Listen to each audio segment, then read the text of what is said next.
आज 20/5/2024 यानी 20 मई 2024। आज बाबा ने मीठी मधुर मुरली में बताया कि भक्ति में और ज्ञान में क्या अंतर है, कलयुगी राजाई और सतयुगी राजाई में क्या अंतर है। दोनों को बाबा ने यहाँ स्पष्ट किया कि बाबा भक्ति का फल देने आए हैं। ज्ञान क्या है? भक्ति का फल है। तो जिसने जास्ती भक्ति की है उसे ही ज्ञान की प्राप्ति होती है। साथ ही बाबा ने कहा कि सतयुग में तुम इतने सक्षम हो जाएंगे, इतने ज्ञान गुण शक्तियों से संपन्न बन जाएंगे कि किसी की भी मंत्रणा यानी सलाह की आवश्यकता नहीं होगी। वहाँ कोई वजीर गुरु आदि नहीं होंगे। कलयुग में हर एक को एक दूसरे से सलाह की आवश्यकता पड़ती है, क्योंकि आत्मा कमज़ोर हो गई है, उसकी निर्णय शक्ति सक्षम नहीं है। तो बाप कहते जो बाबा इस समय आकर हमारी पालना करते हैं श्रीमत के द्वारा, उसका जो फल है वो हमें 21 पीढ़ी तक मिलता है।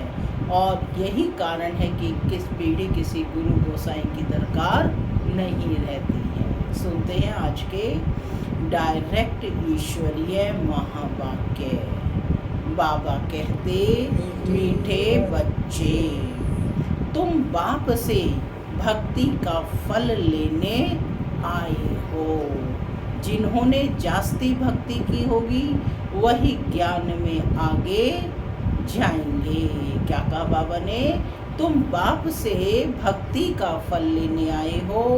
जिन्होंने जास्ती भक्ति की होगी वही ज्ञान में आगे आएंगे, वही ज्ञान में आगे जाएंगे। आज की मुरली से प्रश्न है, कलयुगी राजाई में किन 2 चीज़ों की ज़रूरत रहती है? कलयुगी राजाई में किन 2 चीज़ों की ज़रूरत रहती है जो सतयुगी राजाई में नहीं होगी? बताइए किन चीज़ों की? कलयुग में क्या चाहिए राजाई को?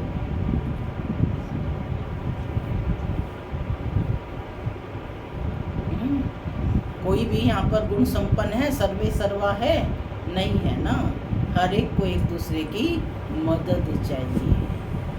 सुनते हैं बाबा का उत्तर।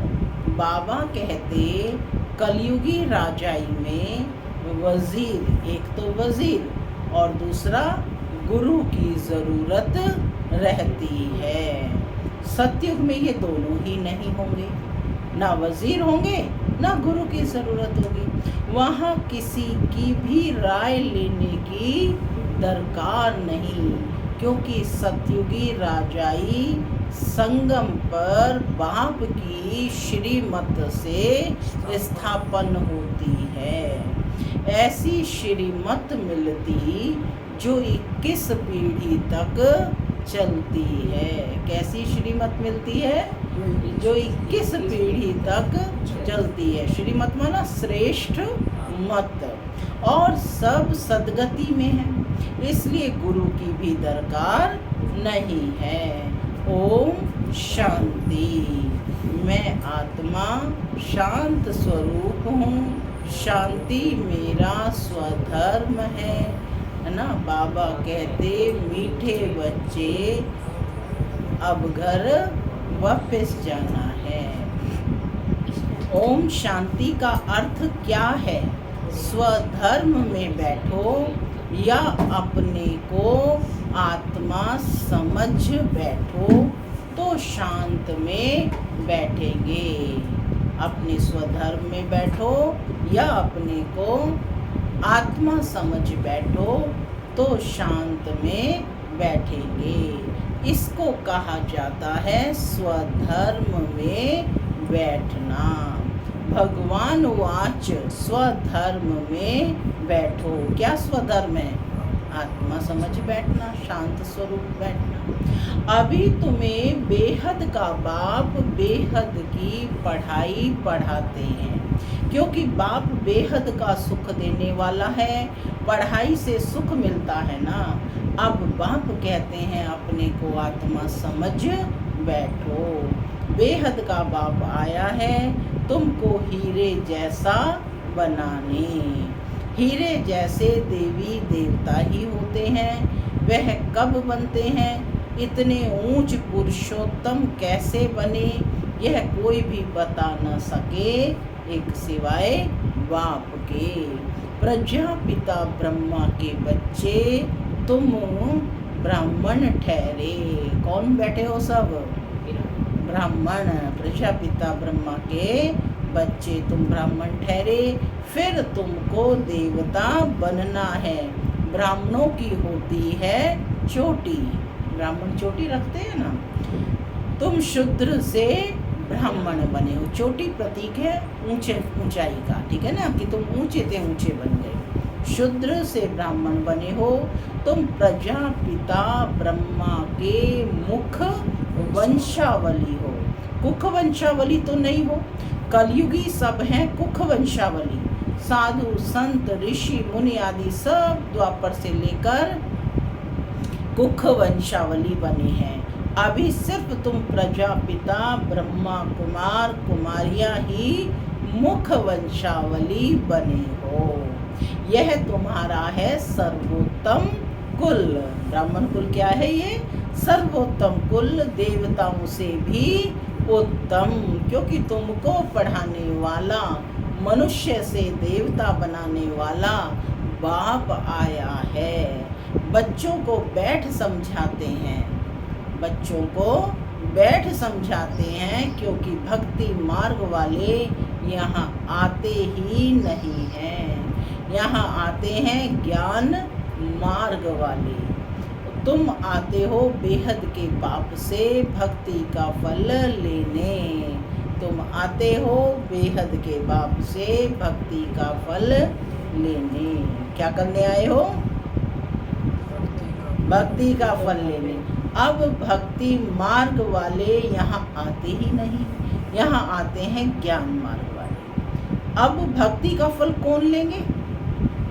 कौन लेंगे? जिसने सबसे जास्ती भक्ति की होगी। वही पत्थर से पारस बुद्धि बनते हैं। वही ज्ञान आकर लेंगे, क्योंकि भक्ति का फल भगवान को ही आकर देना है। यह अच्छी रीति समझने की बातें हैं। दया माता ठीक से बैठो, हाथों को। यह अच्छी रीति समझने की बातें हैं। अभी तुम कलयुग से सतयुगी विकारी से निर्विकारी बनते हो अथवा पुरुषोत्तम बनते हो। तुम आए हो ऐसा लक्ष्मी नारायण जैसा बनने के लिए। यह भगवान भगवती हैं तो ज़रूर उन्हों को भगवान ही पढ़ाएंगे। भगवान वो आज, परंतु भगवान किसको कहा जाता है? भगवान तो एक होता है। भगवान कोई सैकड़ों हजारों नहीं होते हैं, मिट्टी पत्थर में नहीं होते हैं। बाप को न जानने के कारण कितना कंगाल बन पड़ा है। कौन? भारत। बाप को न जानने के कारण भारत कितना कंगाल बन पड़ा है। अब बच्चे जानते हैं कि भारत में इनकी यानी लक्ष्मी नारायण की राजधानी थी। इन्हों के बाल बच्चे आदि जो भी थे राजधानी के मालिक थे। तुम यहाँ आई ही हो राजधानी के मालिक बनने। क्या बनने आए हो? सत्युगी राजधानी के मालिक बनने। तो बाबा कहते कि यह अभी तो नहीं है ना। भारत में इन्हों का राज्य था। बच्चों को समझाया जाता है जब इन देवी देवताओं की राजधानी थी, इन्हों के बाल बच्चे आदि जो भी थे राजधानी के मालिक थे। राजधानी के मालिक थे। तुम यहाँ आए ही हो राजधानी के मालिक बनने। यह अभी तो नहीं है ना। भारत में इन्हों का राज्य था। बच्चों को समझाया जाता है जब इन देवी देवताओं की राजधानी थी, सूर्यवंशी और चंद्रवंशी थे, तब और कोई धर्म नहीं था। इस समय फिर और सब धर्म हैं। यह धर्म है नहीं। यह कौन सा? आदि सनातन देवी देवता धर्म है नहीं। ये जो फाउंडेशन है जिसको थुर कहा जाता है, इस समय मनुष्य सृष्टि रूपी झाड़ का थुर सारा सड़ गया है। माने उसका आधार जो फाउंडेशन है, वो जड़ जो है वो सारी सड़ गई है, बाकी सब खड़े हैं। अब जब उनकी आयु पूरी होती है, यह मनुष्य सृष्टि रूपी वैरायटी झाड़ है, जिन्हें नाम रूप देश काल अनेकानेक है ना। कितना बड़ा झाड़ है। बाप समझाते हैं, कल्प कल्प यह झाड़ जड़ जड़ीभूत तमो प्रधान हो जाता है। तब फिर मैं आता हूँ, तुम मुझे पुकारते हो, बाबा आओ हम पतितों को आकर पावन बनाओ। हे पतित पावन कहते हैं तो निराकार बाप ही याद आता है, साकारी तो कभी याद नहीं आएगा। पतित पावन सदगति दाता है ही एक। जब सतयुग था तो तुम्हारी सदगति थी, अभी तुम पुरुषोत्तम संगम युग पर बैठे हो, बाकी और सब कलयुग में है। तुम हो पुरुषोत्तम संगम युग पर। कहाँ बैठे हो? पुरुषोत्तम संगम। माने समय की पहचान बाप ने दी है। उत्तम ते उत्तम पुरुष व ऊंच ते ऊंच गाया जाता है एक भगवान। ऊंचा तेरा नाम, ऊंचा तेरा धाम और ऊंचा तेरा काम। ऊंचे ते ऊंच रहते हैं ना। कहाँ रहते हैं? परम धाम में। यह बड़ा सहज समझने का है। सतयुग त्रेता द्वापर कलयुग, फिर है ये संगम युग। इसका किसी को भी पता नहीं है। ड्रामा में यह भक्ति मार्ग भी बना हुआ है। ऐसे नहीं कह सकते कि बाबा फिर यह भक्ति मार्ग क्यों बनाया है, यह है तो अनादि है। मैं बैठ तुमको इस ड्रामा का राज समझाता हूँ। मैंने बनाया हो तो फिर कहेंगे कब बनाया। बाप कहते हैं यह अनादि है ही। शुरू कब हुआ ये सवाल नहीं आ सकता। अगर कहेंगे फलाने समय शुरू हुआ तो कहेंगे बंद कब होगा, परंतु नहीं, यह तो चक्र चलता ही रहता है। तुम चित्र भी बनाते हो ब्रह्मा विष्णु शंकर का, ये हैं देवताएं। त्रिमूर्ति दिखाते हैं, उसमें ऊंचते ऊंच शिव को दिखाते नहीं हैं, उनको अलग कर देते हैं। ब्रह्मा द्वारा स्थापना सो तो अब हो रही है, तुम अपनी राजधानी अब स्थापन कर रहे हो। राजधानी में तो सब प्रकार के पद होते हैं, प्रेसिडेंट हैं, प्राइम मिनिस्टर हैं, चीफ मिनिस्टर हैं, ये सब होते हैं राय देने वाले। सत्युग में राय देने वाले कोई चाहिए नहीं। अभी तो तुमको राय अथवा श्रीमत मिलती है, वह अविनाशी बन जाती है। अभी देखो कितनी राय देने वाले हैं, ढेर के ढेर हैं, पैसे खर्च कर मिनिस्टर आदि बनते हैं राय देने के लिए। खुद गवर्नमेंट कहती है कि यह करप्टिव हैं, बहुत खाते हैं। यह तो है ही कलयुग। वहाँ तो ऐसे होते नहीं, वजीर आदि की कोई दरकार नहीं रहती। यह मत 21 जन्म चलती है। जो बाप आकर मत देते हैं वे कितने वर्ष चलती है, कितने जन्म? 21 मत जन्म चलती है, तुम्हारी सदगति हो जाती है। वहाँ तो गुरु की भी दरकार नहीं रहती। सतयुग में ना गुरु न वजीर रहता है। अभी तुमको श्रीमत मिलती है अविनाशी 21 पीढ़ी के लिए, 21 बुढ़ापे के लिए। बूढ़ापन फिर शरीर छोड़ जाए बच्चा बनेंगे। 21 पीढ़ी क्यों कहा है कि बुढ़ापे तक, इसलिए उसको पीढ़ी कहा जाता है, यानी पूरी भरपूर आयु लेते हैं। तो बूढ़ापन फिर शरीर छोड़ जाए बच्चा बनेंगे। जैसे सर्प एक खाल छोड़ फिर दूसरी लेते हैं। बाप समझाते हैं मीठे मीठे बच्चों, तुम ब्राह्मण ब्राह्मणियाँ हो, ग्रंथ में भी पढ़ते सुनते तो सब हैं कि मूत पलीती कपड़ धोए। भगवान को बुलाते हैं, आकर मूत पलीती कपड़ा हम आत्माओं का धुलाई करो। जो 63 जन्मों का ये विकारी वस्त्र है, शरीर रूपी वस्त्र, इसकी धुलाई करो। हम सब आत्माओं के बाबा, आकर हमारा कपड़ा साफ करो। शरीर तो नहीं धोना है, आत्माओं को धोना है, क्योंकि आत्मा ही पतित बनी है। पतित आत्माओं को आकर पावन बनाओ। तो बाप बच्चों को समझाते हैं, मीठे मीठे बच्चों, मुझे यहाँ आना पड़ता है। मैं ही ज्ञान का सागर हूँ, पवित्रता का सागर हूँ। तुम बेहद के बाप से बेहद का वर्षा लेते हो, हद के बाप से हद का वर्षा लेते हैं। हद के वर्षे में दुख बहुत है, इसलिए बाप को याद करते हैं। अथाह दुख है। बाप ने कहा है, यह 5 विकारों रूपी रावण तुम्हारा सबसे जास्ती यानी बड़ा दुश्मन है। यह आदि मध्य अंत दुख देते हैं। हे मीठे बच्चों, अगर इस जन्म में ब्राह्मण बनकर काम पर जीत पहनी तो जगत जीत बनेंगे।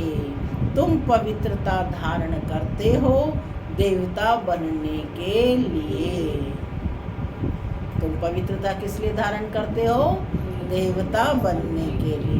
तुम आए हो आदि सनातन देवी देवता धर्म की स्थापना करने।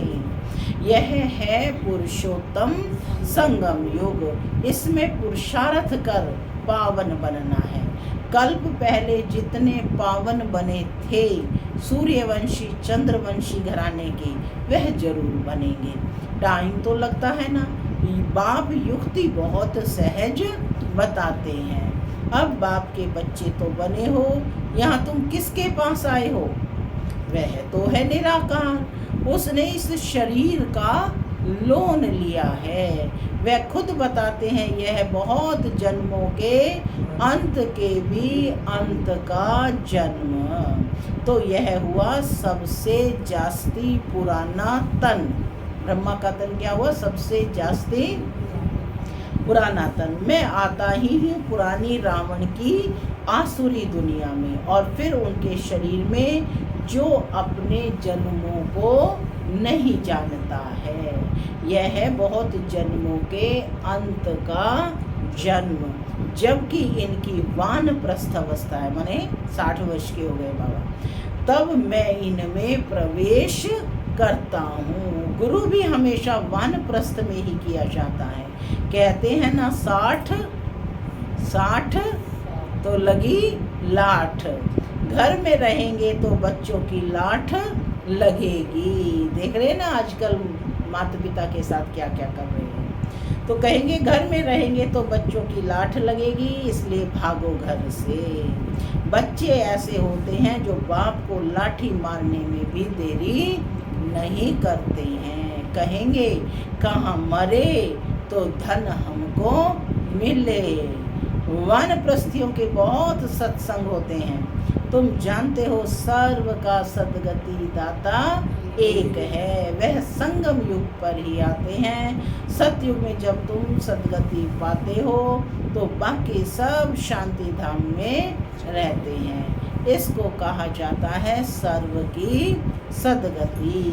बाप के सिवाय और तो कोई भी सद्गति दाता हो नहीं सकता। न किसको श्री कह सकते, न श्री श्री।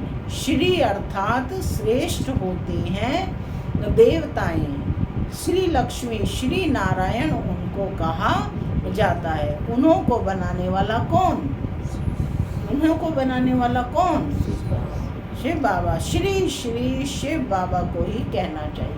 श्रेष्ठ ते श्रेष्ठ, 2 बार श्री श्री का मतलब श्रेष्ठ ते श्रेष्ठ, शिव बाबा को ही कहना चाहिए। तो बाप भूले सिद्ध कर बताते हैं कि तुमने इतने गुरु किए फिर भी ऐसा ही होगा। तुम फिर वही गुरु आदि करेंगे, चक्र फिर वही रिपीट होगा। जब तुम स्वर्ग में रहते हो तो वहाँ हो सुखधाम में। स्वर्ग में रहते हो तो कहाँ हो तुम? सुखधाम में। पवित्रता, सुख, शांति सब वहाँ है। वहाँ झगड़ा आदि होता नहीं। बाकी इतने सब शांति धाम में चले जाते हैं। बाकी आत्माएं कहाँ रहती है उस समय? शांति धाम में। बल सतयुग को लाखों वर्ष कह देते हैं। बापू कहते हैं लाखों वर्ष की बात ही नहीं, यह तो 5000 वर्ष की बात है। कहते भी हैं मनुष्य के 84 जन्म। दिन प्रतिदिन सीढ़ी नीचे उतरते जाते हैं और तमो प्रधान बनते जाते हैं। तो बाप समझाते हैं यह भी ड्रामा बना हुआ है। एक्टर्स होकर ड्रामा के डायरेक्टर, क्रिएटर और मुख्य एक्टर को ना जाने तो क्या कहेंगे? क्या कहा बाबा ने? सब कौन आत्माएं हैं? एक्टर्स। तो बाबा कहते तुम सब एक्टर्स हो, और एक्टर्स होकर ड्रामा के क्रिएटर, उसको बनाने वाला, डायरेक्टर, इसका निर्देशक कौन है, और मुख्य एक्टर को न जानने तो क्या कहेंगे? बाबा कहते हैं इस बेहद के ड्रामा का कोई भी मनुष्य मात्र नहीं जानते हैं। यह बाप आकर समझाते। देखो पार्ट प्ले कर रहे हैं लेकिन इसके क्रिएटर, डायरेक्टर और मुख्य एक्टर को नहीं जानते हैं। तो आश्चर्यचकित मत करने, है ना, कोई बात बता नहीं सकेंगे। अभी तुम बच्चे जानते हो यह बेहद का ड्रामा कैसे जूं मिसल चलता है। टिक टिक होती रहती है। मुख्य है ऊंचते ऊंच बाबा, जो आकर समझाते भी हैं और सर्व की सदगति भी करते हैं। सतयुग में दूसरे कोई होते नहीं, बहुत थोड़े हैं। वह थोड़े जो होंगे उन्होंने सबसे जास्ती भक्ति की होगी।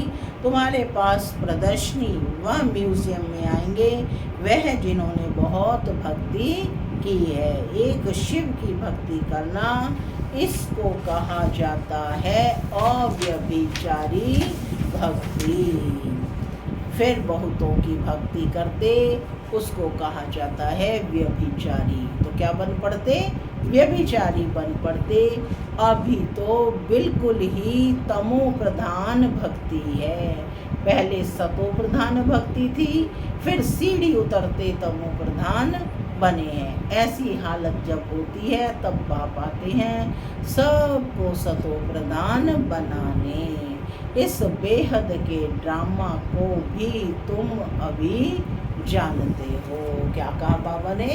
इस बेहद के ड्रामा को भी तुम अभी जान, माने बाबा ने आकर के इस सृष्टि रूपी ड्रामा के आदि मध्य अंत का राज हम बच्चों को समझाया है। अच्छा, मीठे मीठे सिक्की लधे बच्चों प्रति मात पिता बाप दादा का याद प्यार और गुड मॉर्निंग। रूहानी बाप की रूहानी बच्चों को नमस्ते। हम रूहानी बच्चों की रूहानी मात पिता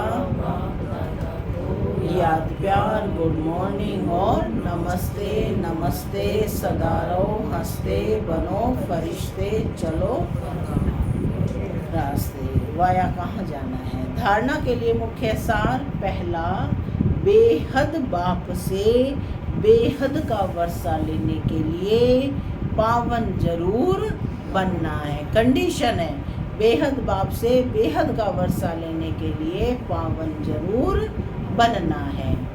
जब अभी पवित्रता का वर्षा लो अर्थात काम जीत बनो, तब जगत जीत बन सकेंगे।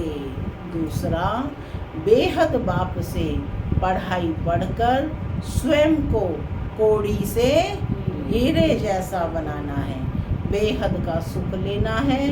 नशा रहे मनुष्य से देवता बनाने वाला बाप अभी हमारे सम्मुख है। अभी है हमारा यह सर्वोत्तम ब्राह्मण कुल।